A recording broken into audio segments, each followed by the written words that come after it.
Hi, Galen. Today we're going to read another wee story, and this one is from Winter Stories, and it's called A Little Snow House. So get tucked up in your bed, give Mum a cuddle, and let the story begin. The snow was deep on the ground. Pip and Jinky had built 2 snowmen and threw snowballs at one another till they were tired. They thought they would build a snow house for themselves. You know, it's warmer under the snow than on top, Pip told Jinky. So if we build a house under the snow, we shall be as warm as if we have blankets on. Aunt Twinkle told me that last week. Oh yes, let's build a snow house then, said Jinky. I'd love that. So they began to build a snow house. They burrowed deep in a snowdrift and made a big hole there. Then they began to build a nice house of snow. They made the walls and patted the snow down as they built them. Now, we'll put on the roof, said Jinky. We'll make it nice and round. It'll be easier to build that way.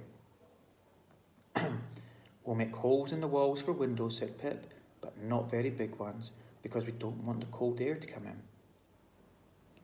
And we'll make a little door too. Isn't this fun, Jinky? They worked very hard, and when tea time came, the house was quite finished. The 2 pixies looked as proudly as they could.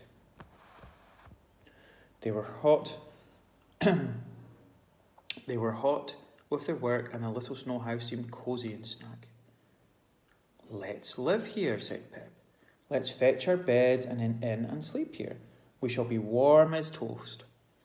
Well, the house will only take 1 bed, said Jinky. I'll get mine. We can cuddle up together. They put the bed in the snow house. Then they sat on it, eating the jam sandwiches that Aunt Twinkle had given them. It's a bit cold after all, said Pip with a sudden shiver. Let's make a little fireplace and put some twigs there for a fire. That will be very snug. Then we'll curl up in bed and go to sleep. That does not sound like a good idea. So they made a cheerful fire and curled up in bed and fell asleep. But alas, they soon woke up and felt a cold drip, drip falling down on them. The house was vanishing fast. They were wet through. Oh, what's happened? Cried Pip. Jinky, quick, what has happened to our little house? Well, you know what happened, don't you? Funny old Pip and Jinky. It wasn't very clever to build a fire in a snow house, was it? The end. That was really silly of the 2 pixies, wasn't it? I mean, we've built a snow house before, and remember, as it got warmer, it collapsed. So if ever we build one again, let's remember the lesson from this story and don't build a fire. Good night.